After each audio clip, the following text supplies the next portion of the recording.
વિદ્યાર્થી મિત્રો, અમારી યુટ્યુબ ચેનલ ટીચિંગ મેથ્સ એલજીમાં આપનું હાર્દિક સ્વાગત છે।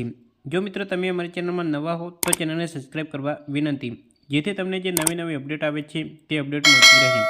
વિદ્યાર્થી મિત્રો, આજે ધોરણ 10માં વિષય ગુજરાતીમાં વર્ષ 2020થી 2024 બોર્ડની પરીક્ષામાં જે ઓરિજિનલ પેપર લેવાયેલ છે તેમાં છેલ્લા 5 વર્ષમાં બોર્ડની પરીક્ષામાં પૂછાયેલા વિભાગ બીના જે પ્રશ્નો પૂછાયા છે તે સંપૂર્ણ પ્રશ્નોનું સોલ્યુશન કરીશું। જો વિદ્યાર્થી મિત્રો તમે સંપૂર્ણ વિડીયો જોશો તો તમને ખ્યાલ આવશે કે વિભાગ બીમાં કેવા પ્રશ્નો પૂછાયા છે અને તેના આધારે તમે તૈયારી કરશો તો તમારું સારું એવું પરિણામ આવી શકે છે। માર્ચ 2024 બોર્ડની પરીક્ષામાં વિભાગ બીમાં કેવા પ્રશ્નો પૂછાયા છે તે જોઈશું। વિભાગ બી, નીચેના જોડકા યોગ્ય રીતે જોડી અને ફરીથી લખો। અ વિભાગમાં કૃતિ આપેલી છે અને બ વિભાગમાં સાહિત્ય પ્રકાર આપેલ છે। ચાંદલિયો તો તેનો સાહિત્ય પ્રકાર થશે લોકગીત છે, એટલે બ સાથે જોડીશું। દીકરી, દીકરીનો સાહિત્ય પ્રકાર છે ગઝલ છે, તેથી તેને ક સાથે જોડીશું। વતનથી વિદાય થતાં તે સોનેટ છે, તેથી તેને અ સાથે જોડીશું। ને વૈષ્ણવજન તે પદ છે, એટલે એને ઈ સાથે જોડીશું। વિદ્યાર્થી મિત્રો, આ રીતે પ્રશ્ન જે પૂછાય છે જોડકા જોડો તેને આ રીતે જોડકા જોડવાના છે। બ, નીચે આપેલા વિકલ્પોમાંથી યોગ્ય વિકલ્પ પસંદ કરી ખાલી જગ્યા પૂરો। કવિ ખાલી જગ્યાના ઉડતા આવવાની ઈચ્છા વ્યક્ત કરે છે। જવાબ આવશે મોરપીંછ। શીલવંત સાધુનો અર્થ ખાલી જગ્યા થાય। જવાબ આવશે ચારિત્રવાન। સ્વજન સુધી ખાલી જગ્યા લઈ જશે। જવાબ આવશે દુશ્મનો। ખાલી જગ્યા બનવું દુર્લભ છે। જવાબ આવશે દેશદીપક। નીચેના પ્રશ્નોના એક વાક્યમાં ઉત્તર લખો। પંખીને પામવા કવિ શું કરવાનું કહે છે? જવાબ, પંખીને પામવા કવિ પંખીના ગીતને સાંભળવાનું કહે છે। કવિ કયા વૃક્ષની નીચે બેઠા હતા? કવિ મહુડીના વૃક્ષની નીચે બેઠા હતા।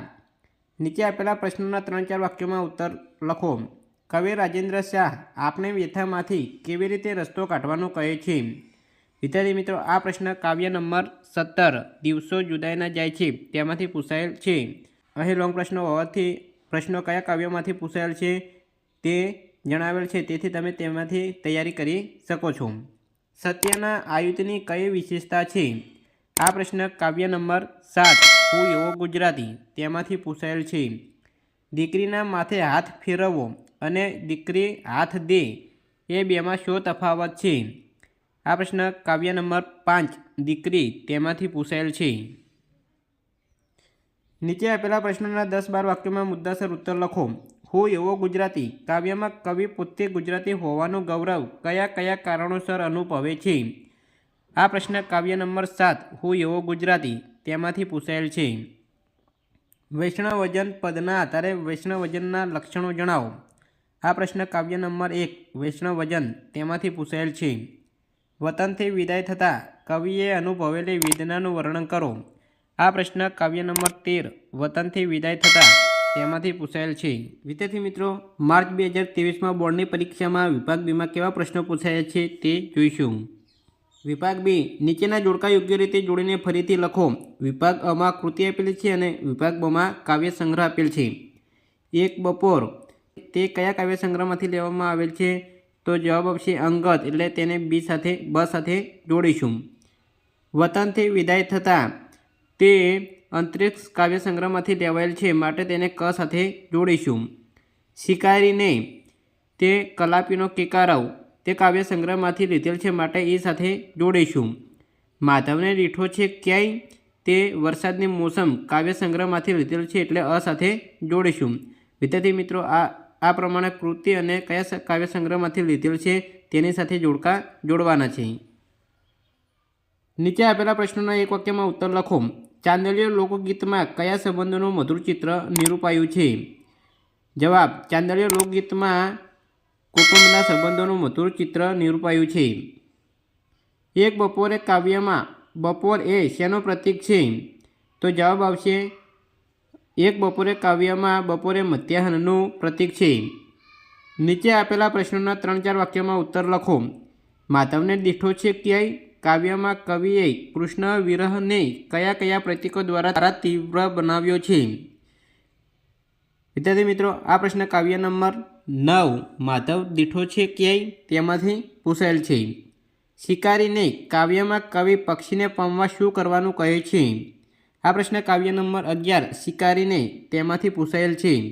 કવિ રાજેન્દ્ર શાહ આપણી વ્યથામાંથી કેવી રીતે રસ્તો કાઢવાનું કહે છે? આ પ્રશ્ન કાવ્ય નંબર 15 બોલીએ ના કાઈ તેમાંથી પૂછાયેલ છે. અહીં 20મો પ્રશ્ન અથવા પણ પૂછાયો છે. શીલવંત સાધુના 3 કે 4 લક્ષણો જણાવો.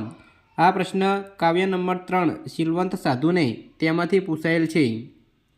નીચેના પ્રશ્નોના 10-12 વાક્યોમાં મુદ્દાસર ઉત્તર લખો. દીકરીનો ઉછેર કેવી રીતે થવો જોઈએ તે તમારા શબ્દોમાં લખો.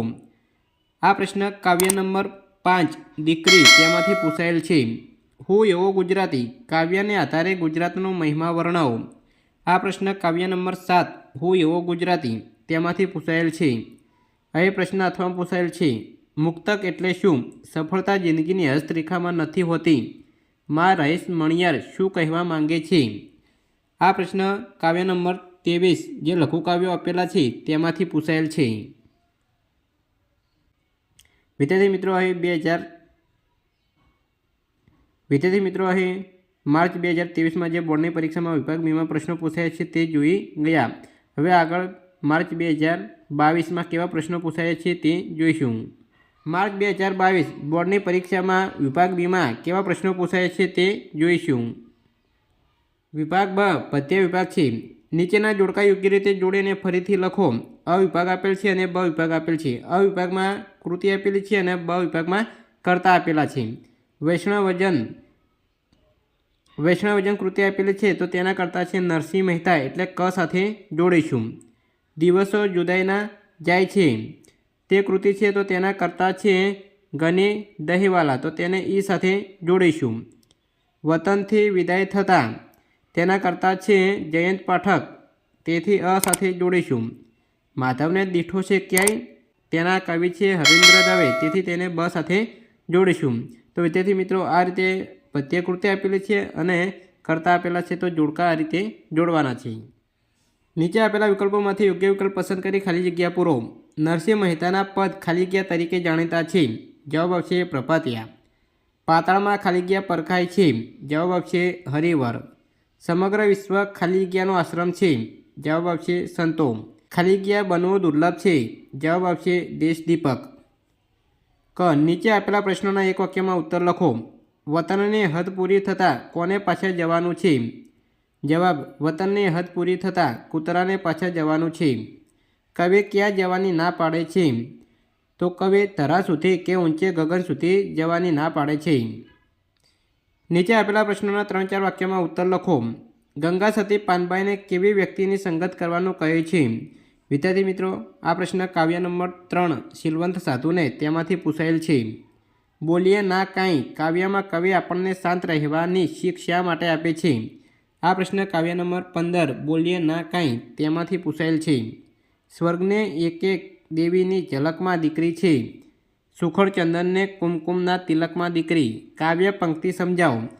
આ પ્રશ્ન કાવ્ય નંબર 5 દીકરી તેમાંથી પૂછાયેલ છે. નીચે આપેલા પ્રશ્નોના 8-10 વાક્યમાં મુદ્દાસર ઉત્તર લખો. એક બપોર કાવ્યમાં વ્યક્ત થયેલી કવિની હૃદયની વેદના વર્ણવો. આ પ્રશ્ન કાવ્ય નંબર 19 એક બપોરે તેમાંથી પૂછાયેલ છે. હું એવો ગુજરાતી કાવ્યમાં કવિ પોતે ગુજરાતી હોવાનું ગૌરવ કયા કયા કારણોસર અનુભવે છે? આ પ્રશ્ન કાવ્ય નંબર 7 હું એવો ગુજરાતી તેમાંથી પૂછાયેલ છે. ચાંદલીઓ લોકગીતમાં આલેખાયેલો કુટુંબ જીવનમાં સંબંધોનું મધુર ચિત્ર આલેખો. આ પ્રશ્ન કાવ્ય નંબર 21 ચાંદલીઓ તેમાંથી પૂછાયેલ છે. વિદ્યાર્થી મિત્રો અહીં 2022માં જે બોર્ડની પરીક્ષામાં પેપર પૂછાયેલ છે વિભાગ બી તેના પ્રશ્નો જોઈ ગયા છે. આગળ 2021માં કેવા પ્રશ્નો પૂછાય છે તે જોઈશું. તો મે 2021માં જ્યારે બોર્ડની પરીક્ષા લેવાયેલી હતી તેમાં વિભાગ બીમાં કેવા પ્રશ્નો પૂછાય છે તે જોઈશું. વિભાગ બી નીચેના જોડકા યોગ્ય રીતે જોડીને ફરીથી લખો. વિભાગ અમાં કૃતિ આપેલી છે અને વિભાગ બમાં સાહિત્યકાર આપેલ છે. હું એવો ગુજરાતી તો તેના સાહિત્યકાર છે વિનોદ જોશી તેથી ઈ સાથે જોડીશું. એક બપોર તેના સાહિત્યકાર છે રાવજી પટેલ તેથી તેને ડ સાથે જોડીશું. શિકારીને તેના સાહિત્યકાર છે કલાપી તેથી અ સાથે જોડીશું. વૈષ્ણવજન તેના સાહિત્યકાર છે નરસિંહ મહેતા તેથી બ સાથે જોડીશું. નીચે આપેલા વિકલ્પોમાંથી યોગ્ય વિકલ્પ પસંદ કરી ખાલી જગ્યા પૂરો. બરકત વિરાણીનું ઉપનામ ખાલી જગ્યા છે. જવાબ આવશે બેફામ. દીકરી ખાલી જગ્યા વ્રત કરે છે. જવાબ આવશે ગૌરી વ્રત. ગુજરાતીમાં શ્વાસોમાં ખાલી જગ્યા વહે છે. જવાબ આવશે મહીસાગર. નાયિકા અષાઢીયો મેઘ ખાલી જગ્યાને કહે છે. જવાબ આવશે જેઠ. નીચે આપેલા પ્રશ્નોના એક વાક્યમાં ઉત્તર લખો. મુક્તકનો વિશેષ ગુણ કયો છે? જવાબ આવશે મુક્તકનો વિશેષ ગુણ છે કે એની ચમકૃતિ કે થોડામાં ઘણું કહેવાની કળા છે. કવિ રાવજી પટેલ પોતાની માતાને શું કરવાનું કહે છે? જવાબ કવિ રાવજી પટેલ પોતાની માતાને રોટલા બાંધી દેવાનું કહે છે. નીચે આપેલા પ્રશ્નોના 3-4 વાક્યોમાં ઉત્તર લખો. કવિના મતે કોના દર્શન કરવાથી 71 પેઢી તરી જવાય છે? આ પ્રશ્ન કાવ્ય નંબર 1 વૈષ્ણવજન તેમાંથી પૂછાયેલ છે. યમુના જળમાં કોનું તેજ રેલાઈ રહ્યું છે? આ પ્રશ્ન કાવ્ય નંબર 9 માધવને દીઠો છે ક્યાંય તેમાંથી પૂછાયેલ છે. ચાંદલિયો લોકગીતને આધારે રાત્રિનું વર્ણન કરો. આ પ્રશ્ન કાવ્ય નંબર 21 ચાંદલિયો તેમાંથી પૂછાયેલ છે. નીચે આપેલા પ્રશ્નોના 8-10 વાક્યોમાં ઉત્તર લખો. દીકરી ગઝલમાં વ્યક્ત થયેલા પિતાના મનોભાવ જણાવો. આ પ્રશ્ન કાવ્ય નંબર 5 દીકરી તેમાંથી પૂછાયેલ છે. શિકારીને કાવ્યમાં કવિ પ્રકૃતિ જગત અને પ્રાણી જગતનું સૌહાર્દ કઈ રીતે રજૂ કરે છે? આ પ્રશ્ન કાવ્ય નંબર 11 શિકારીને તેમાંથી પૂછાયેલ છે. વતનથી વિદાય થતાં કવિને ભ્રમણા જ તેમની વેદનાને કઈ રીતે ઘેરી બનાવે છે? આ પ્રશ્ન કાવ્ય નંબર 13 વતનથી વિદાય થતાં તેમાંથી પૂછાયેલ છે. માર્ચ 2020માં બોર્ડની પરીક્ષામાં વિભાગ બીમાં કેવા પ્રશ્નો પૂછાયા છે તે જોઈશું. વિભાગ બી નીચેના જોડકા યોગ્ય રીતે જોડી ફરીથી લખો. વિભાગ અમાં પદ્યકૃતિ આપેલી છે અને વિભાગ બમાં કર્તા આપેલા છે. વતનથી વિદાય થતાં તો તેના કર્તા છે જયંત પાઠક, તેથી તેને ડ સાથે જોડીશું. માધવને દીઠો છે ક્યાંય તેના કર્તા છે હરીન્દ્ર દવે, તેથી ક સાથે જોડીશું. દીકરી તેના કર્તા છે અશોક ચાવડા એટલે કે બેદિલ, તેથી બ સાથે જોડીશું. અને એક બપોર તેના કર્તા છે રાવજી પટેલ, તેથી અ સાથે જોડીશું. નીચે આપેલા પ્રશ્નોના એક વાક્યમાં ઉત્તર લખો. સકળ લોકમાં કોણ તીર્થ સ્વરૂપે છે? તો જવાબ આવશે સકળ લોકમાં વૈષ્ણવજન તીર્થ સ્વરૂપે છે. માર્ગને તોડને કવિ શું પૂછે છે? જવાબ માર્ગને તોડને કવિ પૂછે છે કે તમે મારા માધવને ક્યાંય દીઠો છે? નીચે આપેલા પ્રશ્નોના 3-4 વાક્યોમાં ઉત્તર લખો. ઉછરે છે રોજ કાયમથી ફળકમાં દીકરી એમ કવિ શા માટે કહે છે? આ પ્રશ્ન કાવ્ય નંબર 5 દીકરી તેમાંથી પૂછાયેલ છે. બોલીએ ના કાંઈ કાવ્યમાં કવિ આપણી વ્યથામાંથી કેવી રીતે રસ્તો કાઢવાનું કહે છે? આ પ્રશ્ન કાવ્ય નંબર 15 બોલીએ ના કાંઈ તેમાંથી પૂછાયેલ છે. ચાંદલિયો લોકગીતમાં કાવ્ય નાયિકા સખીને પોતાના પતિ વિશે શું કહે છે? આ પ્રશ્ન કાવ્ય નંબર 21 ચાંદલિયો તેમાંથી પૂછાયેલ છે. હવે પ્રશ્ન અથવામાં પણ પૂછાયો છે. હું મારી માટીનો જાયો, હું ગુર્જર અવતાર, મારે શિર ભારત માતાની આશીષનો વિસ્તાર. કાવ્યની આ પંક્તિનો ભાવાર્થ સ્પષ્ટ કરો. આ પ્રશ્ન કાવ્ય નંબર 7 હું એવો ગુજરાતી તેમાંથી પૂછાયેલ છે. નીચેના પ્રશ્નોના 10-12 વાક્યોમાં મુદ્દાસર ઉત્તર લખો. શીલવંત સાધુ તમે કોને કહીશો તે કાવ્યના આધારે જણાવો. આ પ્રશ્ન કાવ્ય નંબર 3 શીલવંત સાધુને તેમાંથી પૂછાયેલ છે. શિકારીને કાવ્યનો મધ્યવર્તી વિચાર સ્પષ્ટ કરો. આ પ્રશ્ન કાવ્ય નંબર 11 શિકારીને તેમાંથી પૂછાયેલ છે. હવે પ્રશ્ન અથવામાં પણ પૂછાયો છે. દિવસો જુદાઈના જાય છે ગઝલમાં કવિની મનોસ્થિતિ તમારા શબ્દોમાં વર્ણવો. આ પ્રશ્ન કાવ્ય નંબર 17 દિવસો જુદાઈના જાય છે તેમાંથી પૂછાયેલ છે. વિદ્યાર્થી મિત્રો, અહીં વર્ષ 2020થી લઈને 2024 એટલે કે છેલ્લા 5 વર્ષમાં વિભાગ બીમાં બોર્ડની પરીક્ષામાં વિષય ગુજરાતીમાં કેવા પ્રશ્નો પૂછાય છે તે સંપૂર્ણ પ્રશ્નો જોયા. જો વિદ્યાર્થી મિત્રો તમે સંપૂર્ણ પ્રશ્નો આ રીતે તૈયારી કરશો કે કયા કાવ્યમાંથી કેટલા પ્રશ્નો પૂછાય છે, કેટલા ગુણના પ્રશ્નો પૂછાય છે, તો તમારું સારું એવું પરિણામ આવી શકે છે. જો મિત્રો વિડીયો સારો લાગ્યો તો લાઇક કરો, શેર કરો અને સબસ્ક્રાઈબ કરો. Thank you.